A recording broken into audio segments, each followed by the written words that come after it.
Crime ಕಾರ್ನರ್ಗೆ ಸ್ವಾಗತ. ನಾನು ಉಮರ್ ಫಾರೂಕ್. ಕೊಲೆಗಳ ವಿಚಾರದಲ್ಲಿ ನೋಡೋದಾದರೆ ಒಂದೊಂದು ಪ್ರದೇಶದಲ್ಲಿ ಒಂದೊಂದು ರೀತಿಯ ಮರ್ಡರ್ಗಳು ಆಗ್ತಾ ಇರ್ತವೆ. ಈಗ ಕೇರಳ ತಗೊಳ್ಳಿ, ಅಲ್ಲಿ ಜಾಸ್ತಿ ಸುದ್ದಿಯಾಗೋದೇ ರಾಜಕೀಯ ಕೊಲೆಗಳು. ಇನ್ನು ಕರಾವಳಿ ವಿಚಾರಕ್ಕೆ ಬಂದರೆ ಕಮ್ಯುನಲ್ ಮರ್ಡರ್ಗಳು. ಬೆಂಗಳೂರು, ಹುಬ್ಬಳ್ಳಿ ಅಂಥ ಸಿಟಿಗಳಲ್ಲಿ ದುಡ್ಡು, ಸೈಟು, ಪಟ್ಟ, ಪ್ರಾಪರ್ಟಿ ವಿಚಾರಕ್ಕೆ ಕೊಲೆಗಳಾಗಿದ್ದಾವೆ.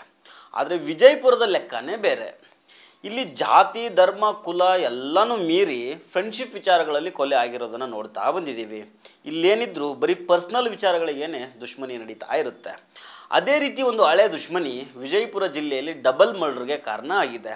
ಹಾಗಾದರೆ ವಿಜಯಪುರದಲ್ಲಿ ನಡೆದ ಡಬಲ್ ಮರ್ಡರ್ ಸ್ಟೋರಿ ಏನು ಅನ್ನೋದನ್ನು ನೋಡೋಣ.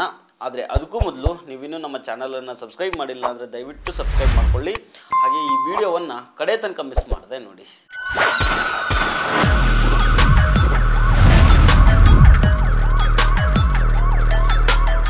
ರವಿವಾರ ರಾತ್ರಿ ವಿಜಯಪುರ ಜಿಲ್ಲೆಯ ಕಣ್ಣೂರು ಗ್ರಾಮದಲ್ಲಿ ಸಾಗರ್ ಮತ್ತು ಇಸಾಕ್ ಅನ್ನೋ ಇಬ್ಬರ ಯುವಕರ ಕೊಲೆ ನಡೆಯುತ್ತೆ.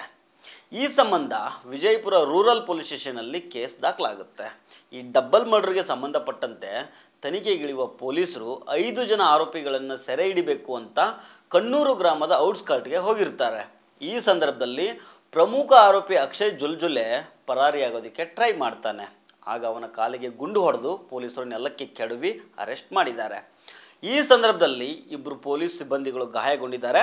ಸದ್ಯ ಆರೋಪಿ ಅಕ್ಷಯ್ ಹಾಗೂ ಪೊಲೀಸ್ ಸಿಬ್ಬಂದಿಗಳಿಗೆ ವಿಜಯಪುರ ಜಿಲ್ಲಾಸ್ಪತ್ರೆಯಲ್ಲಿ ಚಿಕಿತ್ಸೆಯನ್ನು ಕೊಡಲಾಗ್ತಾ ಇದೆ.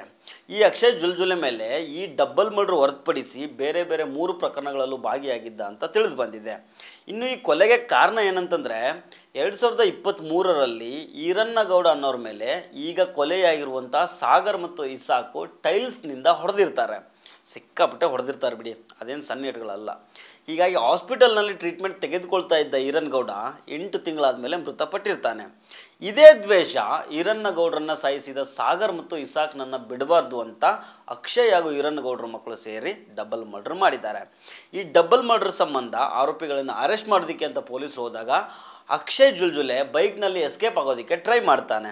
ಇದರಿಂದಾಗಿ ಪೊಲೀಸರು ಮೊದಲು ಗಾಳಿಯಲ್ಲಿ ಗುಂಡಾರಿಸಿ ಎಚ್ಚರಿಕೆ ಕೊಡ್ತಾರೆ.